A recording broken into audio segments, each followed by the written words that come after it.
एकनाथ शिंदेंना मिळालेल्या उपमुख्यमंत्री पदावरून संजय राऊत यांनी गौप्यस्फोट केलाय। उपमुख्यमंत्री पदावरून संजय राऊतांनी हा गौप्यस्फोट केलाय। एकनाथ शिंदेंना उपमुख्यमंत्री पदाची शपथ घ्यावीच लागणार होती, अन्यथा त्यांच्याशिवाय शपथविधी सोहळा पार पाडण्याची तयारी भाजपनं केली होती असं राऊत म्हणाले।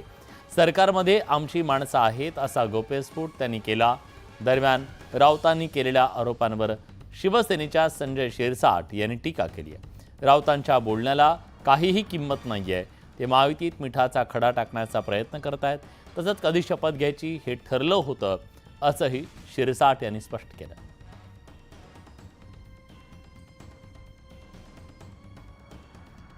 घेतली म्हणून त्यांना घ्यावीच लागली, नाहीतर त्यांच्याशिवाय शपथविधी सोहळा पार पाडण्याची तयारी भाजपनं केली होती। हो, केली होती त्यांच्याशिवाय। माझ्याकडे माहिती आहे, फक्त मी माहितीशिवाय बोलत नाही। सरकारमध्ये आमची माणसं आहेत। जर हा अडळतट्टूपणा असाच राहिला असता दाबदबावाचा, तर त्यांच्याशिवाय पुढे जा असं भारतीय जनता पक्षाच्या वरिष्ठांनी खाली कळवलं होतं। संजय राऊतच्या म्हणण्याला काही कवडीची किंमत नाही किंवा अर्थही नाही। त्यांना असं वाटणं साहजिक आहे। त्यांना या माहितीमध्ये मिठाचा खडा टाकायचा त्यांचा प्रयत्न होता, परंतु नेमकी स्ट्रॅटेजी काय करायची, कधी शपथ घ्यायची हे सगळं ठरलेलं होतं। आम्ही सर्व त्या गोष्टीचे साक्षीदार आहोत, म्हणून आम्ही शिंदे साहेबांचे सुद्धा मनापासून आभार मानतो। फडणवीसांनी अनेक योजना जाहीर केल्या, मात्र त्यांचे सहकारी त्यांना काम करू देतील का असा सवाल संजय राऊतांनी उपस्थित केला। त्यांना संजय शिरसाट यांनी प्रत्युत्तर दिले। तर देवेंद्र फडणवीस हे राज्याचे मुख्यमंत्री झालेले आहेत। त्यांनी काल महाराष्ट्रासमोर अनेक योजना जाहीर केल्या, नव्या भूमिका मांडल्या, विजन मांडलं। त्यांचे सहकारी त्यांना हे काम करू देतील का असा प्रश्न जर लोकांच्या मनात निर्माण झाला तर तुम्ही काय करणार आहात? कारण मी चेहरे काल पाहिले व्यासपीठावरचे, त्यांच्या सहकाऱ्यांचे चेहरे काही फार प्रसन्न नव्हते। म्हणून आम्ही शिंदे साहेबांचे सुद्धा मनापासून आभार मानतो की त्यांनी आमदारांनी जी काही त्यांना गळ घातली होती, त्यांना जी काही विनंती केली होती, त्या विनंतीला सुद्धा त्यांनी मान दिला। स्वतः देवेंद्र फडणवीस साहेब 2 वेळेला शिंदे साहेबाला वर्षाला येऊन भेटले, त्यांचाही त्यांच्या शब्दाचा सन्मान राखला। म्हणून आमच्यामध्ये वाद असण्याचं काही कारण नाही। आम्हाला सोडून किंवा धरून हा शपथविधी होणार नव्हता। हे एकत्रित निर्णय घेऊनच हा शपथविधी पार पाडला। तर हे सगळे आरोप प्रत्यारोप एका बाजूला सुरू असताना मंत्रिमंडळ विस्तारावर पूर्ण नसेल असं म्हणत राऊत यांनी महायुती सरकारवर निशाणा साधलेला आहे। नागपूरच्या अधिवेशनाच्या आधी आम्ही मंत्रिमंडळाचा विस्तार करू। हा विस्तार सुद्धा पूर्ण नसेल। भविष्यात काही लोकांना गाजर दाखवण्यासाठी तो अर्धवट केला जाईल प्रथेप्रमाणे।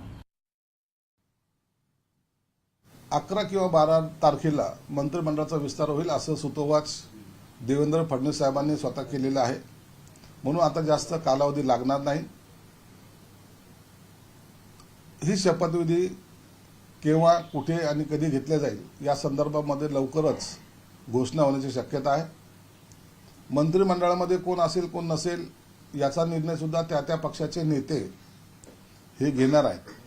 म्हणून कोण या मंत्रिमंडळात असणार आहे हे आपल्याला त्या शपथविधीच्या 1 दिवस अगोदर कळेल।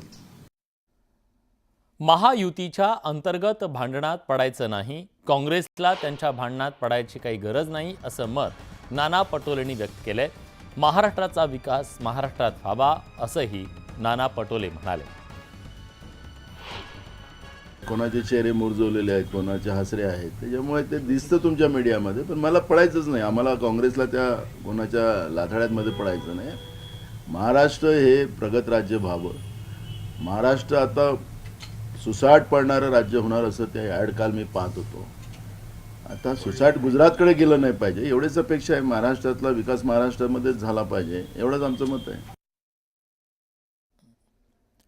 शपथविधी सोहळ्याचं आमंत्रण नसल्याचं नाना पटोले म्हणाले. तर नाना पटोलेंना चंद्रकांत पाटलांनी प्रत्युत्तर दिलंय. शपथविधी बंदिस्त खोलीमध्ये नव्हता आणि नाना पटोलेंना निमंत्रण गेलं होतं. ते म्हणतील गेलं नव्हतं, पण मी सांगतो निमंत्रण गेलं होतं. देवेंद्र फडणवीसांनी शेकडो फोन केले असंही चंद्रकांत पाटील म्हणाले.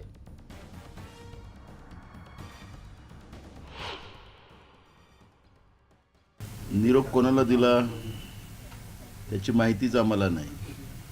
निरोप दिला असता तर बिलकुल गेलो असतो आम्ही, कारण की महाराष्ट्राची परंपरा आहे.